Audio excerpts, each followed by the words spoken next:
एक नया गाना लेके आई हूँ। अगर आप लोग को अच्छा लगे तो मेरे चैनल को लाइक करिए, सब्सक्राइब करिए, अपने दोस्तों से शेयर करिए।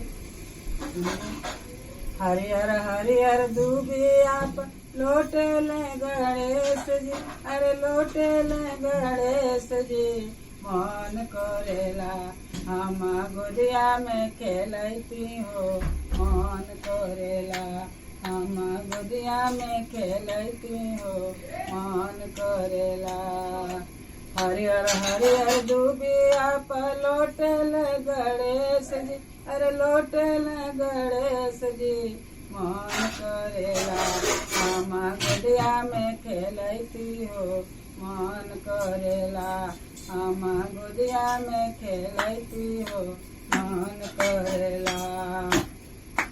सोने के सिंहासन पर आसन लगैते, आसन लगैते हो, मन करेला हम आसन पर बैठते हो, मन करेला हम आसन पर बैठते हो, मन करेला।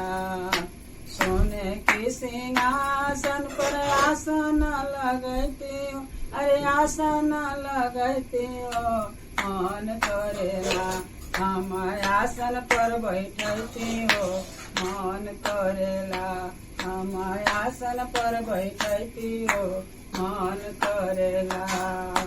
हरिहर हरिहर दूबिया पर लोटल गणेश जी, मन करेला हम गोदिया में खेलती हो, मन करेला हम गोदिया में खेलती हो, मन करेला।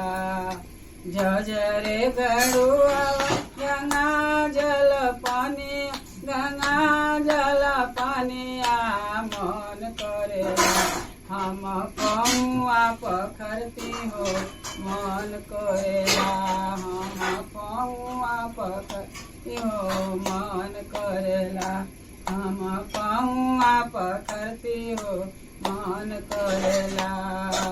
हरिहर हरिहर दूबिया पर लोटल गणेश जी, अरे लोटल गणेश जी। मन करेला हम गोदिया में खेलती हो, मन करेला हम गोदिया में खेलती हो, मन करेला। सोने की कटोरिया में लड्डुआ मोदकवा, रे लड्डुआ मोदकवा हो, मन करेला हम भोगावा लगती हो, मन करेला हम भोगावा लगती हो, मन करेला हम भोगावा लगती हो, मन करेला।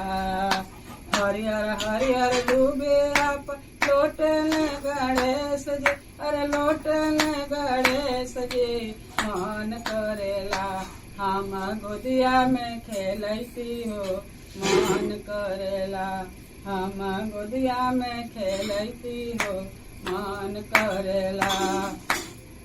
सोने की थरिया कपूर के बतिया, रे कपूर के बतिया हो, मन करेला हम आरती उतरती हो, मन करेला हम आरती उतरती हो, मन करेला हम आरती उतरती हो, मन करेला। हरिहर हरिहर दूबिया पर लोटल गणेश जी, अरे लोटल गणेश जी। मन करेला हम गोदिया में खेलती हो, मन करेला हम गोदिया में खेलती हो, मन करेला हम गोदिया में खेलती हो, मन करेला। नमस्कार।